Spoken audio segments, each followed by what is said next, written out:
was that I have been a writer my entire life. As a fact, I've been a writer ever since I learned how to hold a pencil.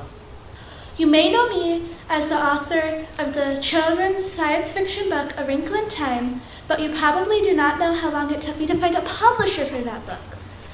I wrote it in 1960 and it was rejected over 30 times before it was finally published in 1962.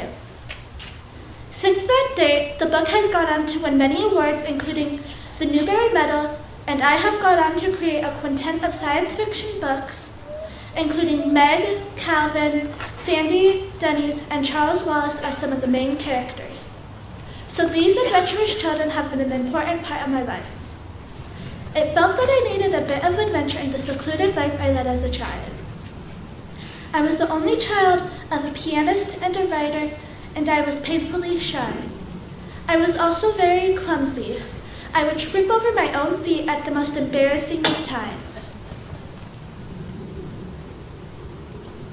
I lived in my own world of fantasy, reading books and writing in my journal, but my teachers never noticed any particular ability.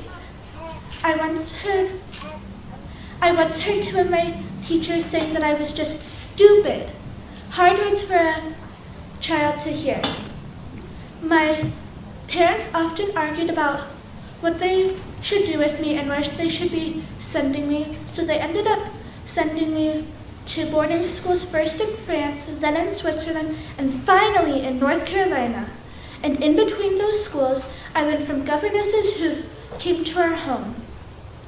It was hard to overcome the shyness in the world that I lived in.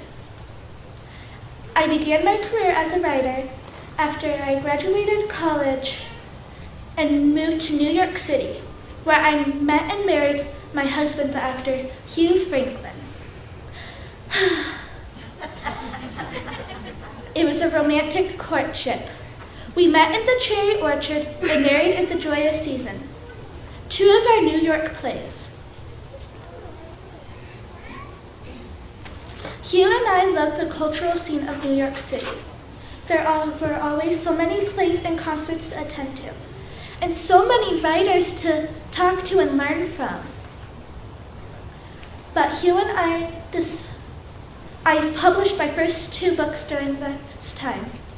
But after our children came along, Hugh and I decided that we had enough of the big city and made the move to a 200-year-old farmhouse in Connecticut.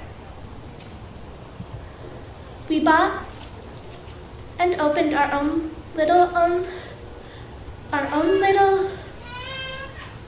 country shop, and I dedicated myself to my family and my writing.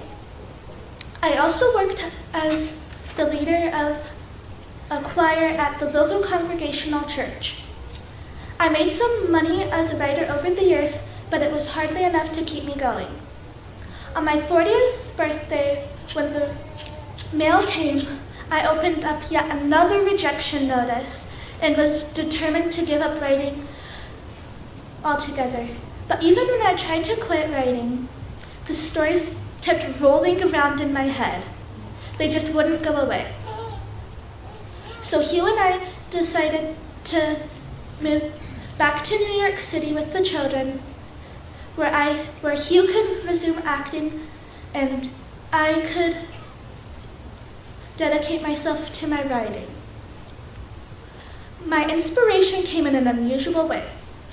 We took the kids on a 10-week cross-country camping trip, and out there in the beauty of the plains, the mountains, the rivers, and the canyons, a story began to bubble up inside of my head.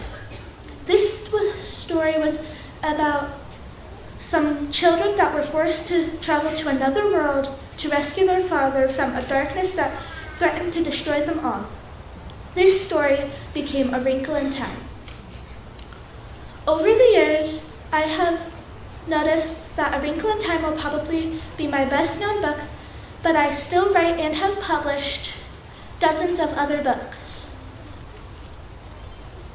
We continue to split our time between the 200-year-old Connecticut farmhouse and our New York apartment.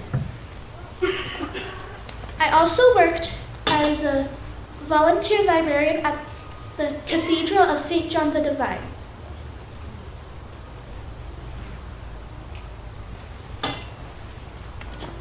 Now I think that you may have some questions for me about my writing and my life.